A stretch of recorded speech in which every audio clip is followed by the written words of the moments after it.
Okay, so we're looking at part 3 of the first page of the sample stitch book that we've been working on. If you're new here, you can have a look at our introduction to the project to see if you want to get involved, or you may just be here so you can have a look at how to do these stitches, which is fine. But the printout for this section is here. I've listed it below so you've got access to that. We're just working on 2 sections today. So we're working on the split stitch and the chain stitch. These are our last 2 small sections before we do the middle piece. So it'll be good to get them finished and move on. Now again, I'm working on linen fabric. Just normal linen fabric. It's not a special embroidery fabric. It's just bought from my local fabric shop. I've got some interface, woven interface, ironed on the back just for a little bit of extra support. And I'm working with some indigo 2-ply wool thread, indigo dyed. These are threads that I dye myself with natural dyes and can be found on our website if you would like to use them. If you're not going to use those, then maybe look at something like a Pearl 5, because a Pearl 5 again is something nice and thick and will cover our lines that we've drawn on here without doing any sort of showing through, so we don't have to use any sort of water soluble pens or anything, you know, particular there. Excuse me. Alright, so I'm starting off with my indigo dark blue, and we're going to be doing our split stitch here. Now split stitch is another alternative to the back stitch that we did last week, and basically it's giving us a continuous line, but it's a little bit more of an even line. We're not getting the end of each stitch coming in and then going back out. So, but we start off the same way. We're doing a straight stitch, and then basically we come up in the middle, splitting the stitch before. That's why this thread's really good to use for this sort of thing.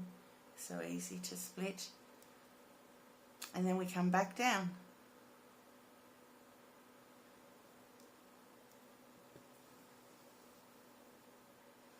Now again, we're going to go back up and split it, and you should find that where you're coming up, I don't know if you can see that, but where you're coming up is basically the end of this first stitch. So you sort of end up with a double layer of thread on top of each other, which gives it its much more continuous line.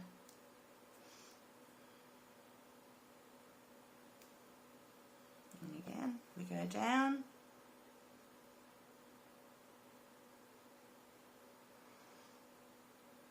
Up in the middle, splitting.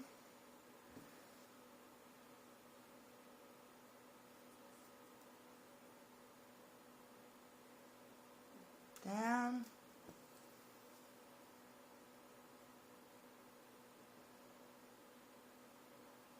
Up in the middle, splitting. So you just keep doing that till we get to the end of the line. Again, how long you want your stitches to be is up to you. Also be determined on your thread type. You know, if you're doing, you know, thin thread over a small distance, you're not going to want to have too bigger stitches. With this type of thread, you could definitely afford to go bigger with your stitch size. It's really up to you how you want to do it. Okay, so keep splitting that stitch.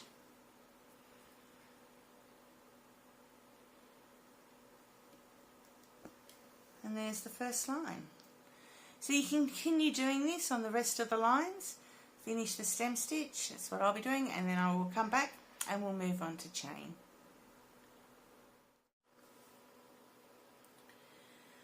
Okay, so finished these lines of split stitch.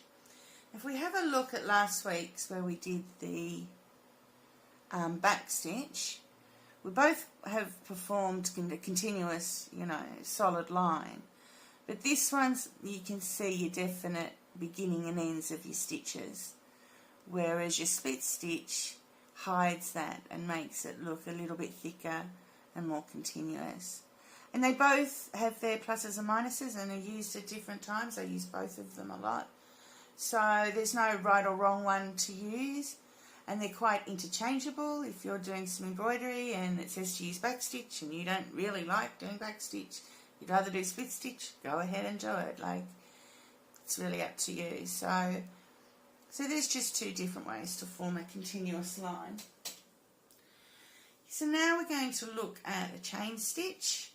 I'm using the light indigo thread from the Dyed-A-Craft range. Now we're going to do our chain stitches two different ways. We're going to do some individual chains, and then we'll have a go at doing some lines of chain stitch. So just come up anywhere on this bit of material. Now you want to go back down the exact same hole that you came up, but you don't want to pull this thread all the way through. You want to leave a loop. Okay. Now I'll just move that loop out of the way so you can see what I'm doing. Now we want to come back up, just down, however long, depending on how long you want your stitch to be, down from where you previously came up and went down. And then we want to put, my loop's all twisted, our loop around our needle so that our needle is coming up in the middle of the loop. And then we pull through. And you have a little chain.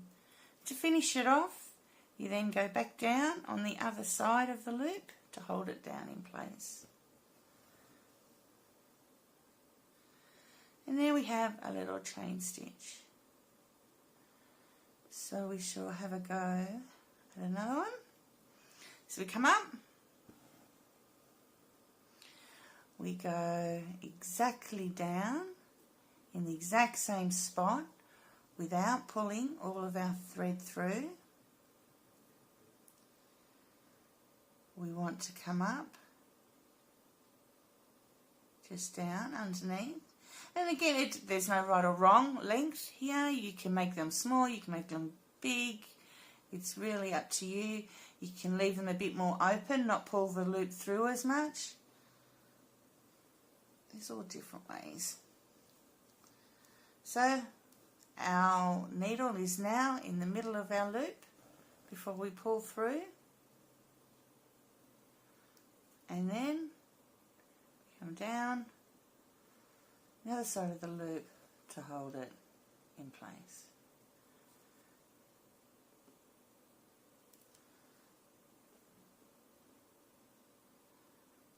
Another one. Do one more, go through one more with you. So back, so up, where you want your stitch to start. Down in the exact same hole. Don't go all the way through. I'll move the loop back a little bit. Come down. Make it a little bit bigger. Make sure your loop is around your needle. And gently pull through. And then we're going to come back down here.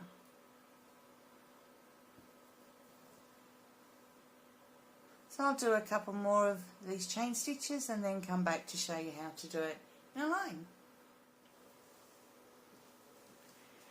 Okay, so we have here just some random little chain stitches. You can do as many or as few as you like in however you want to place them out, however you want to do them.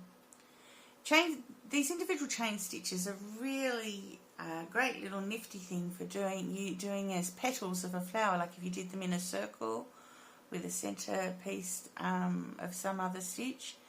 you get a nice little flower. They can be used as leaves. They can be used for all sorts of things, so it's a great little stitch to learn. And then of course we can do our lines of chain stitch, which is another great way to use the stitch. So again, see if I can straighten that up a bit. We go down where we started. We come down our line as far as long as we want our straight chain stitch to be. We come up,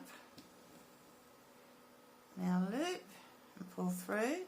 Now instead of ending the stitch here, we go back, we use this as the start of the next stitch. So we go back down where we came up, inside that loop.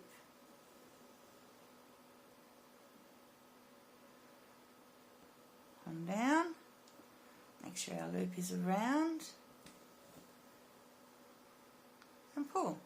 And now we've got our chains chaining together. So again, go down where that stitch came up. And as you can see, I hope you can see there, it's inside the loop, the previous loop. This thread might be a little light. I hope you can see everything. And then I've come back up. So I'll do it one more time. So down where we came back up in the same hole.